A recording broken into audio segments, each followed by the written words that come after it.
सर्दियों के मौसम में लोग हार्ट डिजीज़ से किस तरीके से बचाव कर सकते हैं, क्योंकि इस दौरान देखा जाता है कि समस्याएं ज़्यादा बढ़ जाती हैं।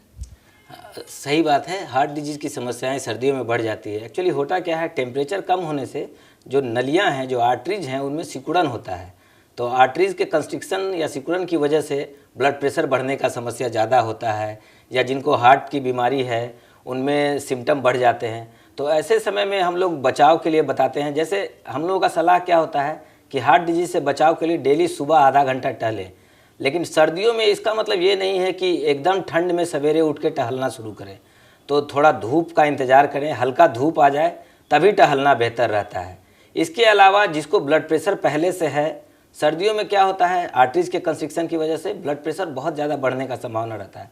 तो यूजुअली हम देखते हैं अपने कॉमन प्रैक्टिस में कि जिनको ब्लड प्रेशर का दवा चल रहा है, अगर जरा भी उसमें परिवर्तन करते हैं तो ब्लड प्रेशर अचानक बढ़ने का बहुत खतरा रहता है। तो दवाओं के साथ छेड़छाड़ ना करें, जो दवाएं चल रही हैं उनको चलने देना है। और अगर रेगुलर विजिट होता है डॉक्टर का, तो सर्दियों से के समय, सर्दी शुरू होने से पहले एक बार विजिट ज़रूर कर लें, ताकि अगर बीपी बढ़ा हुआ है या कुछ दवाओं में परिवर्तन का ज़रूरत है तो उसको एडजस्ट कर लिया जाए। क्योंकि सर्दियों में बीपी ज़्यादा बढ़ने से कई बार हम लोग देखते हैं ब्रेन का नस फटना, जिसको हम लोग ICH कहते हैं, इंट्राक्रैनियल हेमरेज, लकवा होने का संभावना रहता है। तो इससे बचाव के लिए सर्दियों में प्रिकॉशन बहुत ही ज़रूरी है, इसलिए समय समय पर डॉक्टर से मिलते रहना है। इस दौरान सर्दियों में बुज़ुर्गों पर भी ज़्यादा असर दिखता है, तो बुज़ुर्ग लोग क्या कर सकते हैं? जैसा कि आपने बताया कि सुबह के समय वो ज़्यादा जल्दी ना टहले, अगर टहलना चाहते हैं, तो इसके अलावा बुज़ुर्ग लोग क्या कर सकते हैं? हाँ, बुजुर्गों को भी बहुत ज़्यादा सावधानी का ज़रूरत है। टेम्परेचर कम होने से एक तो उनके बॉडी पे बुरा असर पड़ता है, साथ ही जैसा बताया था मैंने कि ठंड में बीपी ज़्यादा बढ़ने का संभावना रहता है, और ओल्ड एज में बीपी की परेशानी ज़्यादा होती है। तो धूप का सेवन थोड़ा ज़रूर करें, खास करके बुजुर्गों के लिए। बहुत तेज़ धूप नहीं, लेकिन जो हल्का धूप होता है, जब धूप हो जाए तभी घर से बाहर निकलें।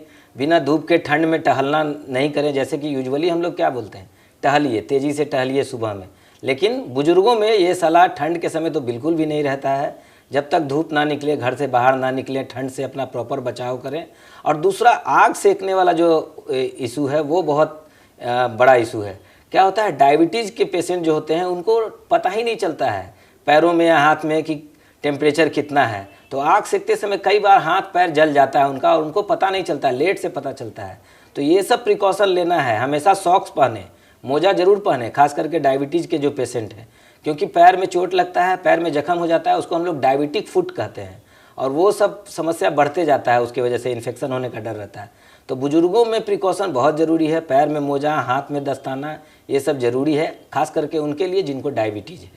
जैसा कि आपने आग के बारे में ज़िक्र किया, तो सर्दियों में लोग रूम हीटर जलाते हैं, तो क्या इससे किसी तरह की समस्याएं हो सकती हैं? इससे सफोकेटिंग तो होता ही है, कार्बन मोनोऑक्साइड ये सब का इशू रहता है। तो बहुत ज़्यादा उसका उपयोग करना सलाह नहीं रहेगा। ठंड से बचना है, रजाई कंबल ये सब यूज़ करना है। लेकिन बहुत ज़्यादा जैसे घर में आग जलाना, ये सब से क्या होता है, कई लोग आग जला के छोड़ देते हैं, सो जाते हैं, तो कार्बन मोनोऑक्साइड बनता है। तो ये सब तो लाइफ थ्रेटनिंग इशू है, ये सब से बचना बहुत ज़रूरी है। तो शुक्रिया डॉक्टर साहब, जो सर्दियों में होने वाले हार्ट डिजीज़ से बचाव कैसे करें उसके बारे में जो जानकारी हमारे साथ साझा की, उसके लिए बहुत बहुत शुक्रिया। शुक्रिया।